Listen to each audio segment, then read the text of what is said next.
Bonsoir à chacun et à tous. Dans l'actualité ce soir sur Canal 3 Bénin, un véhicule pick-up et des équipements informatiques de plus de 20 millions de francs CFA pour la réalisation des droits à la santé sexuelle de milliers de jeunes béninois.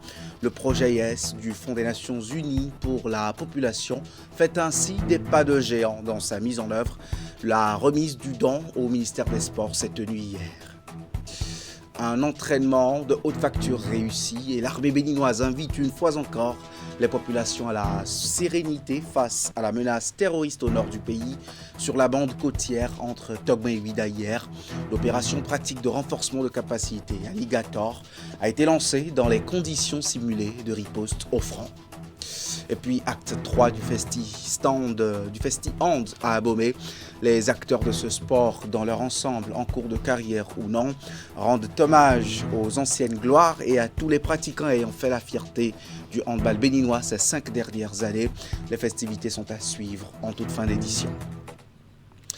Dans le but d'impacter plus de jeunes et faciliter leur autonomisation, le Fonds des Nations Unies pour la population, UNFPA, dote le ministère des Sports d'appui matériel. Le don se tient dans le cadre de la mise en œuvre du projet IS au Bénin, projet commun à l'UNFPA et au Luxembourg.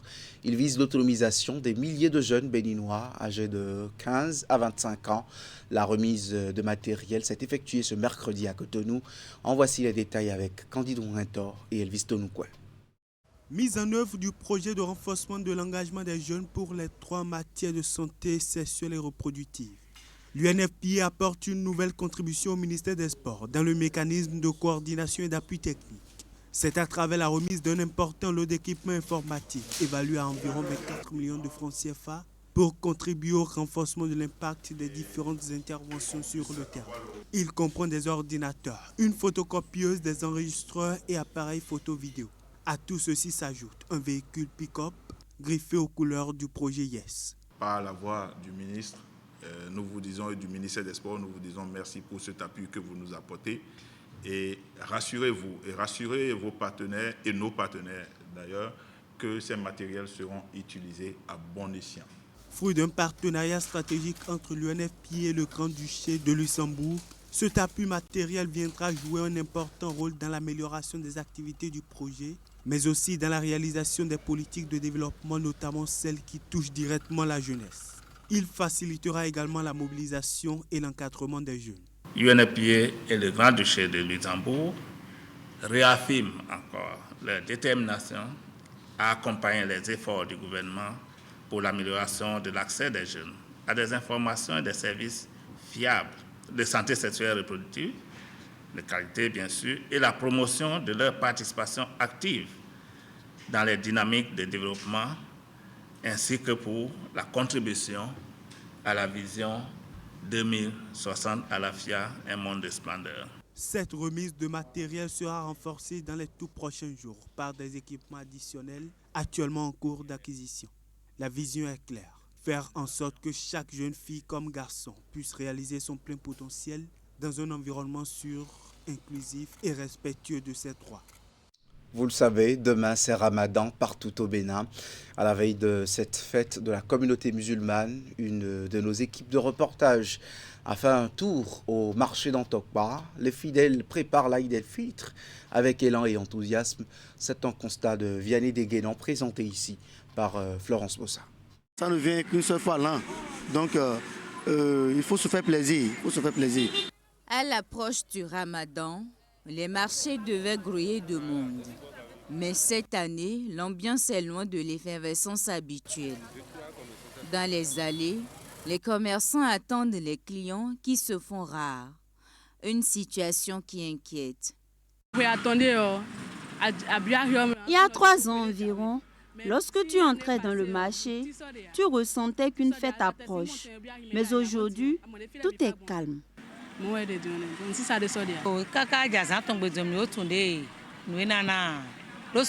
Nous attendons le jour de la fête pour voir.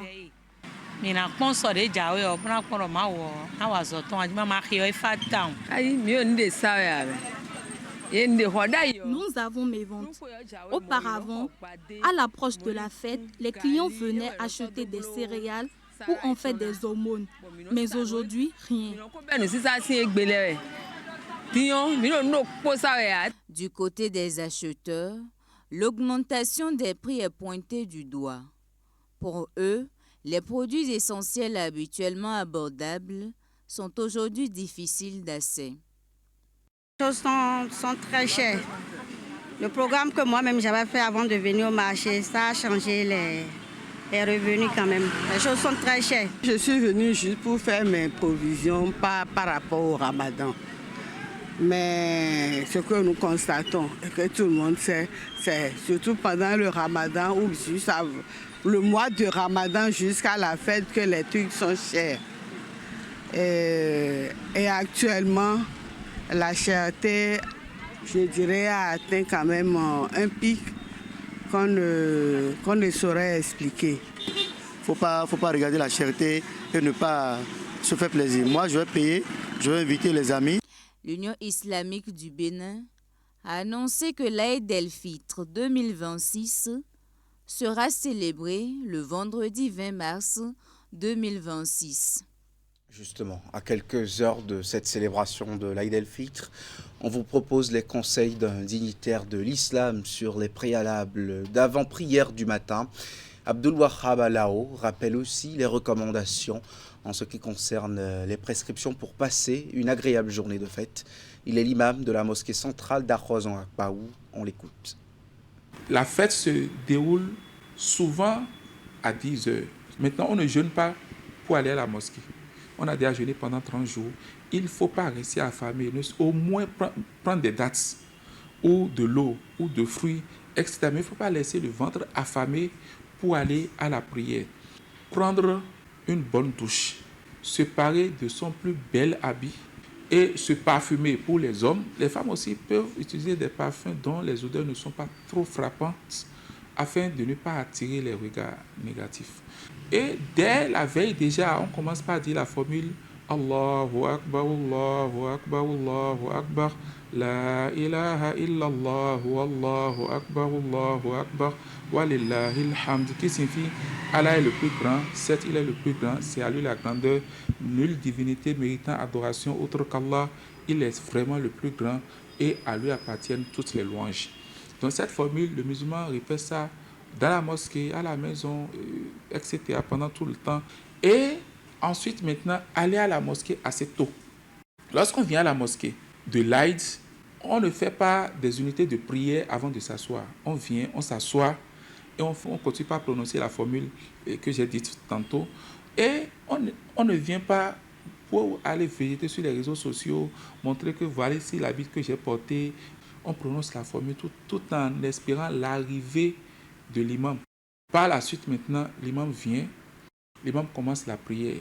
Il n'y a pas à l'iqama, le petit appel avant la prière, l'imam vient directement, il dit sauf, et on commence la prière. La prière c'est de 2 unités. Il finit la prière, on est patient pour écouter le sermon. Parce que le sermon fait partie intégrante de la salat, de la prière. On finit d'écouter le sermon, l'imam va certainement faire des invocations. Après cela, on se salue chaleureusement. On se salue, on salue les uns les autres, etc. Tout le monde vient à la prière, même les enfants. Même les femmes menstruées ou en lochi. Mais les femmes menstruées ou en lochi ne prient pas, restent à côté pour suivre. Et à la fin, salut tout le monde. Et voilà, pour ce qui est de l'actualité du Ramadan, c'est demain partout au Bénin. Les forces armées béninoises, elles, adoptent une nouvelle posture proactive dans le cadre de la défense du territoire national contre l'extrémisme violent. Dans un contexte de multiplication des foyers de tension dans le monde, elles ont procédé ce mercredi au lancement officiel d'une opération pratique de renforcement des capacités des troupes baptisée Alligator. La cité historique de Ouida a été le théâtre d'un exercice militaire inaugural de traque et de neutralisation d'un groupe terroriste imaginaire. Reportage de Hugues Vignibé et Jocelyn Bariga.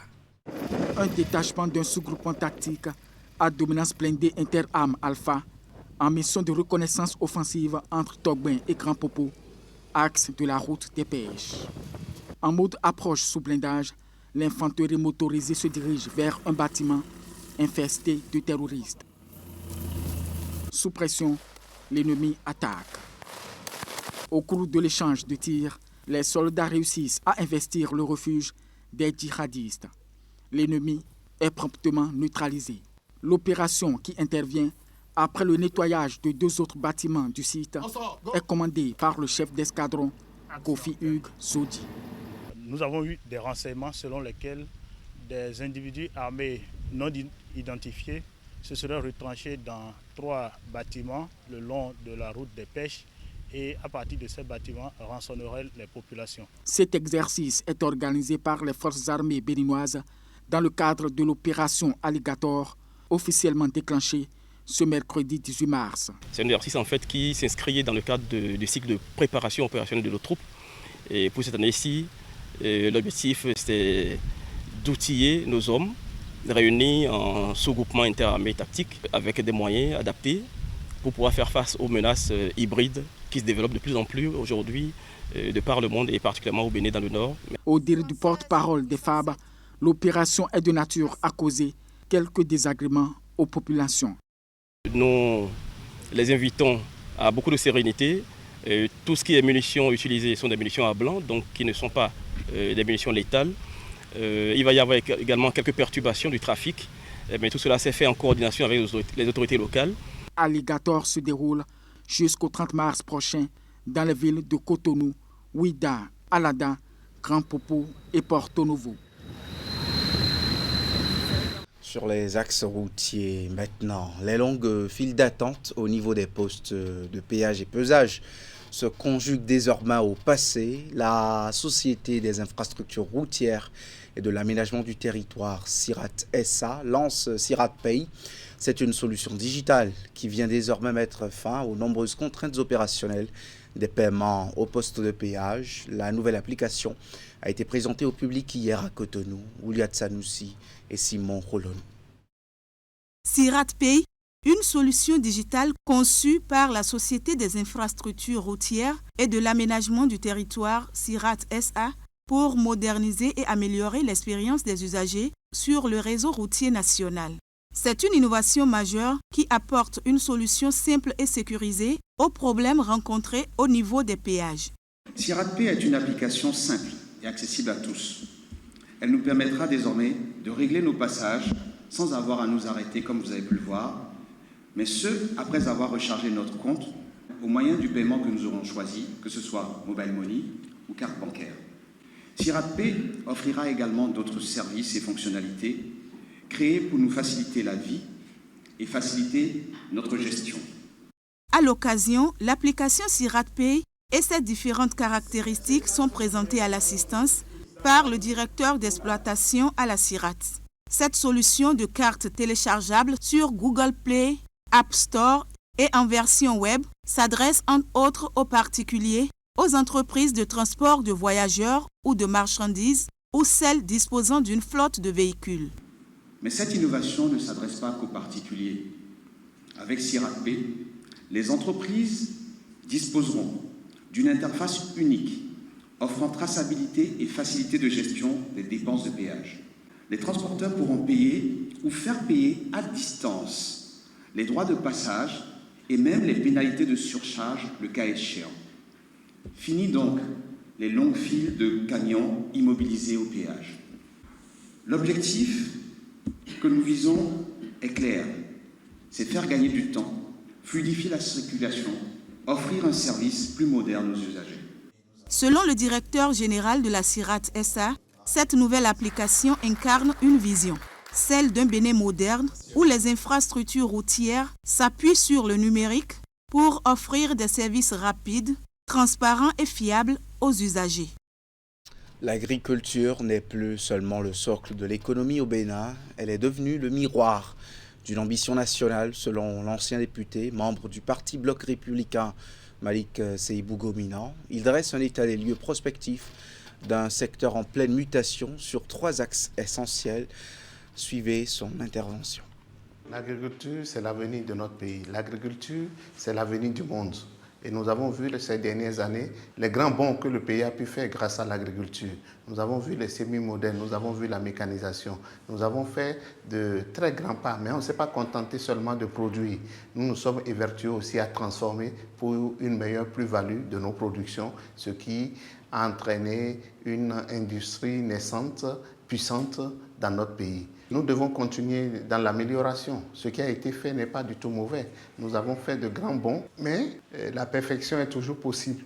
Il reviendra à l'avenir de pouvoir continuer mieux faire ce qui a été fait hier. La perfection, dans ce monde, on doit toujours la rechercher. Ce qui a été fait très bien, mais on peut toujours continuer par se bonifier. Ce qui fera que les prochaines années, les filières se porteront mieux. Elles sont déjà diversifiées et elles produiront plus d'effets que ce qui a été fait. C'est vrai que nous avons eu quelques incompréhensions, notamment entre les producteurs, parce que les producteurs voulaient continuer par vendre leur production à l'étranger, ce qui était une perte énorme en termes de plus-value pour nous et en termes d'emploi, alors que nous avons mis en place un outil industriel aglo pour pouvoir transformer sur place nos productions. Mais la gestion ne s'est pas faite de façon optimale. Il y a eu malcompréhension entre les producteurs et l'État. Il reviendra aux successeurs de mieux gérer cette incompréhension afin que les producteurs continuent par mieux produire, vivent de leur production et que la nation elle-même profite, et aussi les jeunes, parce qu'en transformant nos produits sur place, c'est des emplois que nous créons plutôt que d'aller créer ces emplois au Vietnam ou dans les autres pays indonésiens. Cela va sans dire. Quel militaire béninois n'est pas fier de porter des treillis produits au Bénin? Quel béninois ne sera pas fier que demain on lui dise que certains maillots de la Coupe du Monde sont dus au coton béninois et que les maillots ont été produits au Bénin? C'est une fierté. Qui n'est pas fier de voir ces jeunes sortir de Glodibé parce qu'ils travaillent pour la transformation de nos produits. Avant, les produits étaient envoyés directement dans certains pays asiatiques où ils servaient d'emploi pour ces populations et ensuite on les transformait un peu et pour les vendre à 10 fois, 100 fois plus le prix que l'on rachète ces produits à nos paysans. Désormais, ce n'est plus possible. Nos produits sont transformés sur place. C'est une plus-value pour notre économie. C'est des emplois pour notre jeunesse. Quel Béninois ne peut pas être fier? Nous devons poursuivre sur cet élan-là. Maintenant, juste le bémol à faire, c'est qu'il faut trouver le mécanisme d'entente entre les producteurs et les industriels et que l'État joue son rôle de catalyseur pour qu'à la fin, tout le monde trouve son compte. Le 12 avril prochain, il faudrait que les Béninois montrent que nous sommes fiers de ce que notre agriculture est devenue. Nous sommes fiers de l'industrialisation du pays qui se poursuit. Et donc, pour cela, nous devons sortir massivement pour manifester notre vote et dire que ce qui se fait montre que le Bénin demain sera un dragon. Et tous les Béninois doivent pouvoir le montrer. Le mouvement Convergence Wadaï étend son champ d'action dans le département des Collines. La coordination départementale du mouvement et les structures communales de la région sont installées. La cérémonie de Dassazumba a été choisie par les membres des équipes installées pour prendre l'engagement de travailler à l'atteinte des objectifs fixés. Imet Elena Moussou, Georges Vaudouna. À la croisée de son histoire politique, le Bénin doit rassembler ses filles et fils autour de la consolidation des acquis de développement et du progrès. C'est cette conviction qui a fait naître le mouvement Convergence Wadaï. La dynamique procède ici à Dassa à l'installation de la coordination départementale des collines et de ses démembrements.